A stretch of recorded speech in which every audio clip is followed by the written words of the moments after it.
right, so getting my first IV vitamin C treatment. You can see this.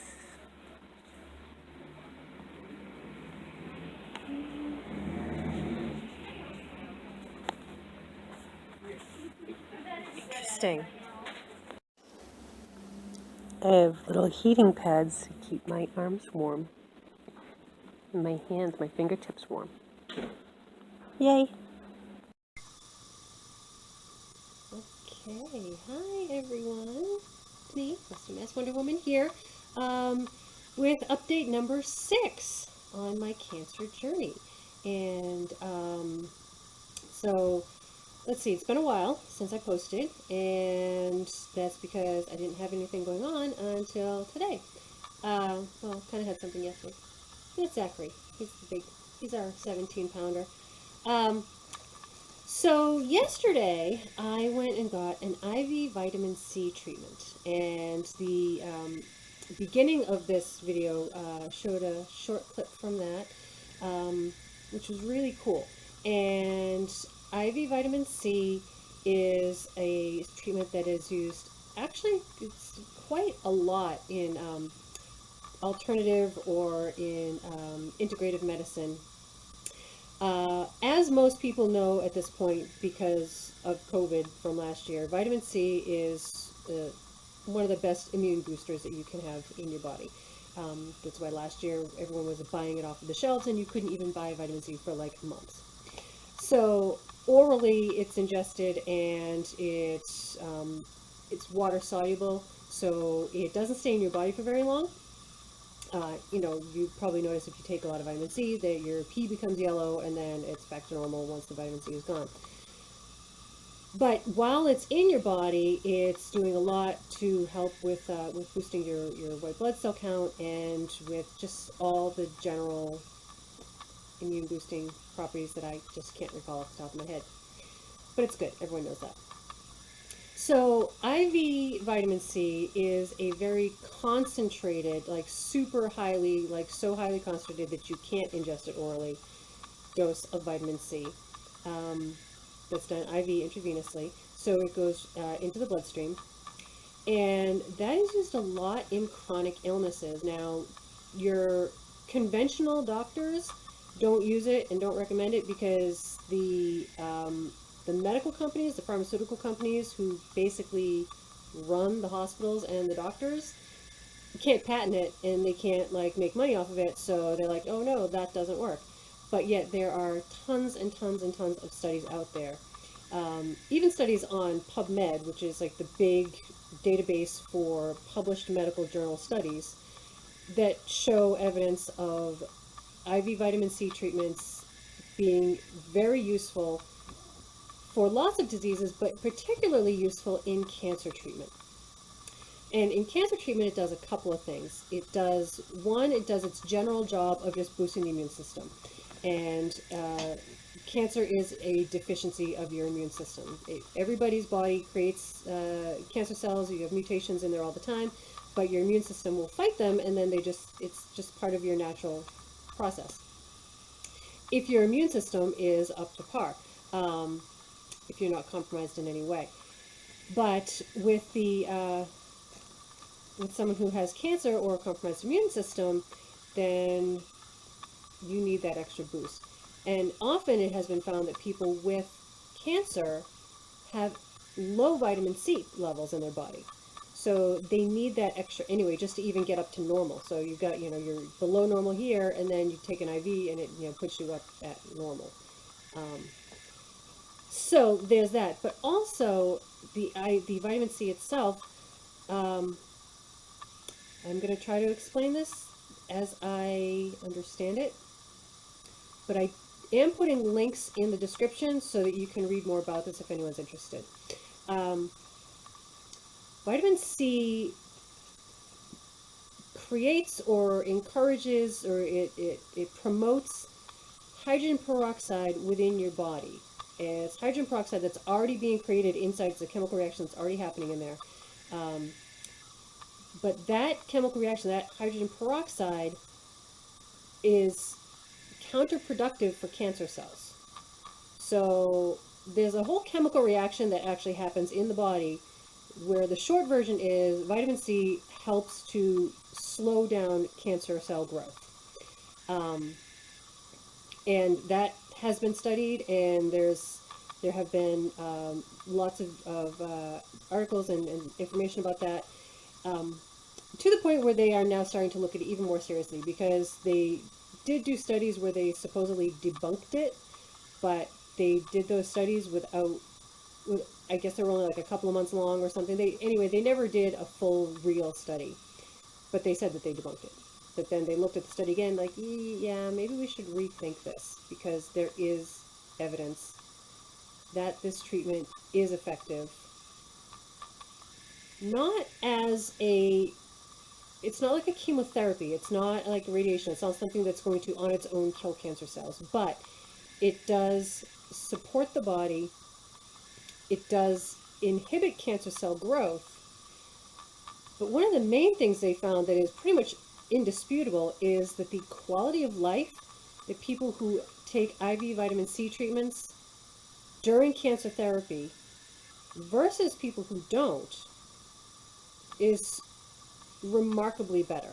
So less nausea, more activity, more just feeling that just overall wellness is hugely improved in people who are on IV vitamin C treatments during their regular cancer therapy versus people who are not.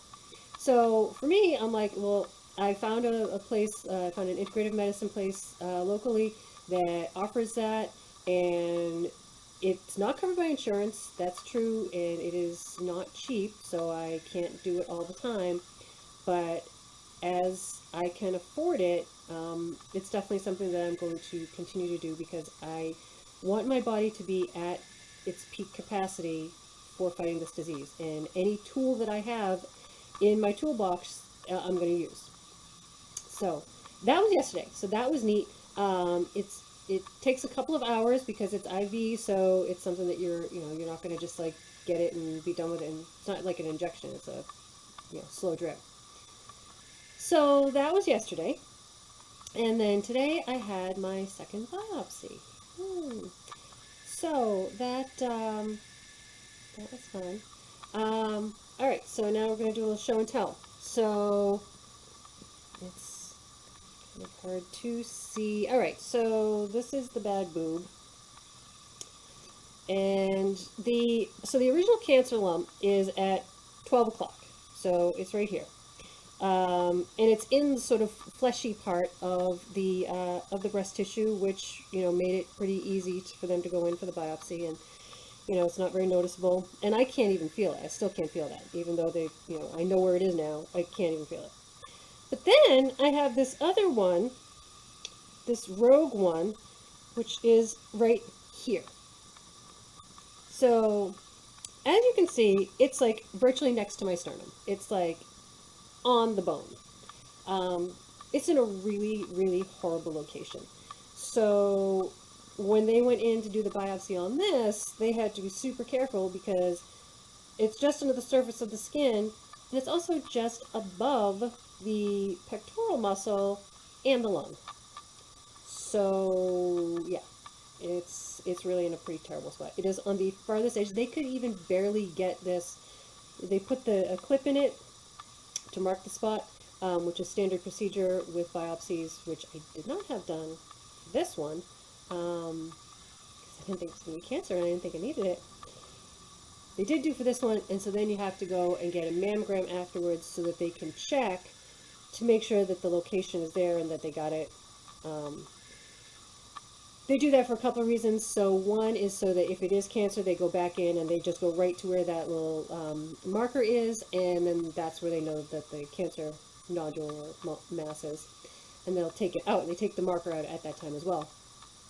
And if it's not cancer, then down the road, when I have another mammogram, so like a year from now, 2 years from now, they will be able to look at it and say, oh yeah, we've already checked that, so even though there's a mass there, we know that that's not cancer because we biopsied it because it has that little tag in it. They put that in there, but then like it was on the very far edge of the mammogram, so you can barely even see it anyway. So it's like in the worst spot. it is on the, like I said, on the furthest edge of the breast tissue that it could possibly be, and it's yeah, it's like right there. So, according to the surgeon at Dana Farber, all right, let me back up. So when it was just this lump, this was, I had the option of either doing a mastectomy if I wanted to, or a lumpectomy. And you know, I was leaning towards lumpectomy, even though I don't want to do radiation. That's a separate topic. But preferably would like to keep as much of my breast tissue as I can. So that was fine. But then they found this annoying second spot, and then the surgeon at Dana Farber said, well, if that second spot also comes back at cancer, then we just have to do a mastectomy on the whole thing. So this whole thing has to just be gone, removed, because of this one annoying, stupid little spot that is like way over here, and that I could probably like cut and take out myself because it's like right at the surface. I can feel it. Just awful.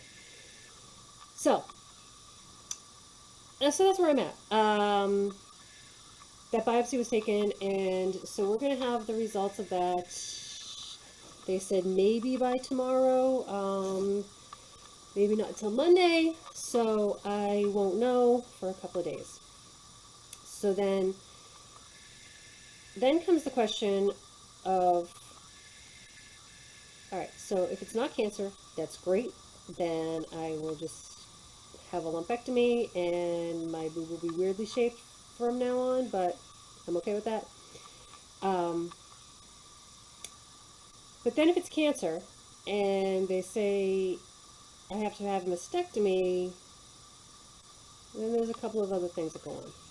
So first of all, I just like, I feel like, I don't know why it would have to be a full mastectomy if it's just this one little spot. Like, why can't they just do 2 lumpectomies? Like, so I'll have 2 divots in my breast, and I'd be fine with that, rather than just taking the whole thing. So I don't know. I talked to the one surgeon at Dana Farber. Basically, was just like, matter of fact, she was like, yeah, no, it's a mastectomy, and that's it. And I was like, oh, okay. You want to talk about it? Can't be an option. I don't know if the surgeon out here will feel differently. Maybe she has a different mindset. Maybe she can look at it and say, yeah, no, we can do 2 lumpectomies or whatever, or do like, you know, half or something. Like, I don't know. So I will have to wait until I actually have a second consult with her to find out exactly what her version of things will look like. So if her version of things comes back as, yes, it has to be a mastectomy, then it comes down to issues of talking about, do I just leave it then? Do I get the mastectomy and just be, you know, lopsided? Which some people do, and some people are comfortable with. They do have, sorry, getting a drink. They do have a lot of prosthetics and a lot of options for women now, who don't want to have reconstruction on one side, but still want to have the look of having even breasts in clothes and things like that, and special bras that you can buy. And my understanding from what I have read and watched, I've watched a lot of videos, you know, seen things with people who have had mastectomies or not. The healing time is much faster because you get the mastectomy, and then you're done. You have no more surgeries, and you can, you know, it takes, you know, however long it takes to heal, but the muscle eventually heals and it's fine. Because when they do the mastectomy, they go right down to like the muscle. It's like there's no, they don't leave anything. It's just like it's gone.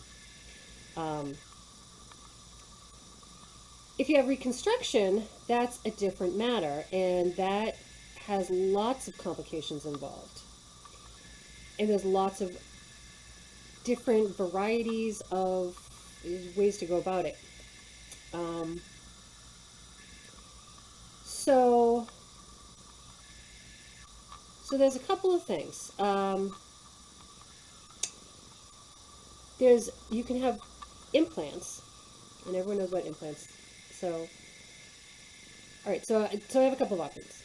If this has to be a mastectomy, I could opt to have both of them removed at the same time and have implants put in on both sides and be even and have, you know, fake boobs, for the rest of my life. And the options for implants are either saline filled or silicone, which most people are aware that there are those two options. There is also a third option for some people, and it totally depends on like your body at the time of surgery. But there are there is a surgical procedure where you can actually have your own body tissue and reconstruct breasts from that. Obviously, you're not going to be able to get big breasts from that, which I wouldn't want anyway. But it also really more depends on your body type. And I'm small and I'm thin and I don't have a lot of excess. I mean, I do have a big butt, so I'd be fine with taking stuff from my butt and putting it up there. But the doctors might be not fine with that. They might say, no, you're not big enough. So I might not even qualify for that. But I don't even know if that would work for a double mastectomy anyway. If I were to say, yeah, take them both off, but replace them with my own body tissue, that probably wouldn't even work for me. But I could get implants, and then there's usually multiple surgeries involved, and it would probably be like a year or so before I was back to any semblance of normal. So that's like the most extreme. If I were to just say to go ahead, okay, just take everything and then we'll go that route. But the problem with that, other than the fact that you now have, fake things inside your body, is that you have your skin, but there's no there's like no nerve endings, and there's very little sensation. And apparently people who have this done, it's different if you have a mastectomy and get implants versus if you get implants on your regular breast just for standard enlargement. If you have a mastectomy, then everything is gone, and so it's like you basically have just these two foreign objects on your body. And supposedly there's like no sensation, and it's just very, very awkward for some people. And everyone's different. Everyone feels differently. Some people are fine with that. Some people are not.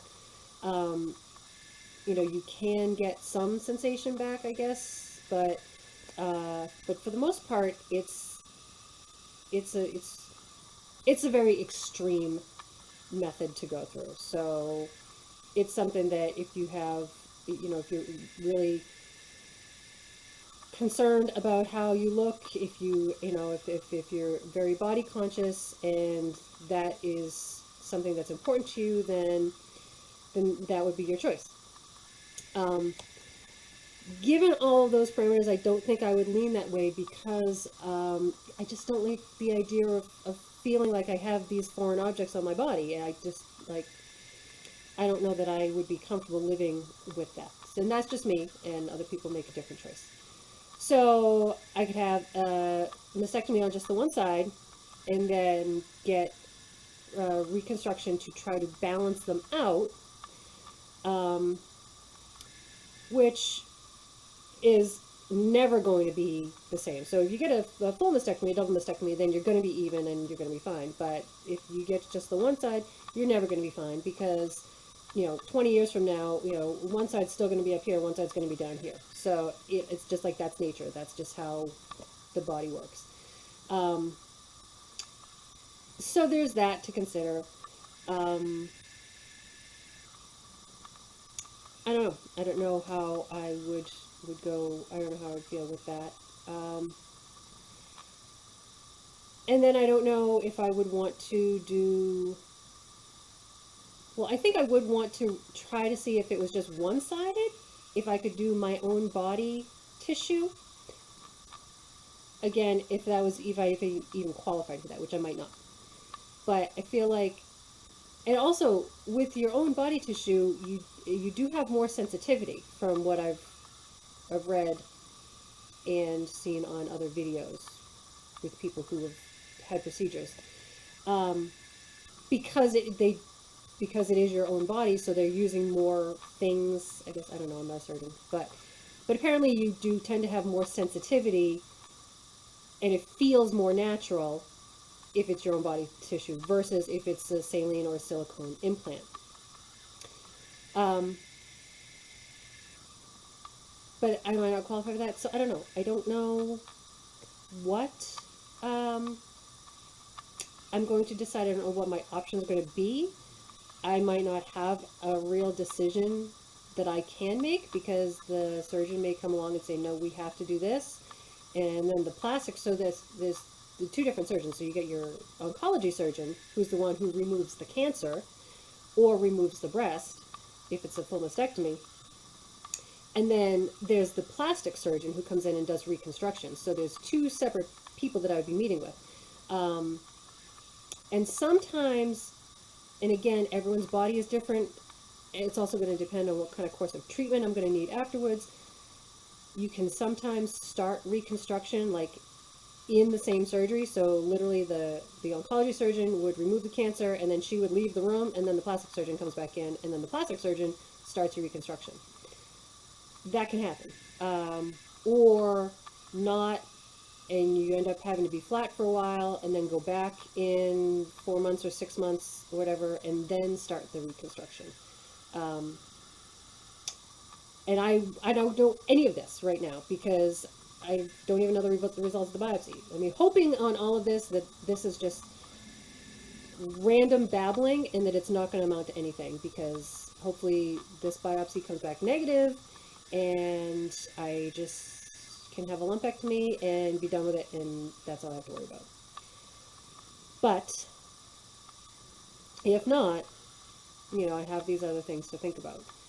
Um, and it's interesting because, you know, you never know what's going to happen in your life and how you're going to feel about something. And I know I'm not alone in this. I'm sure thousands of other people have said the same thing. But I have joked in the past, oh yeah, if I had breast cancer, it'd be fine, because then you just get a free boob job. Yeah, just get them cut off, and then I can go size up, and the insurance pay for it. It'd be fine, no problem. Um, it's different when that's your possible reality. You know, when you're talking about things like that and you don't actually think it's ever going to happen, then that's one thing, and it's easy to be cavalier about it. But now that I am facing that very possible scenario, I feel completely different.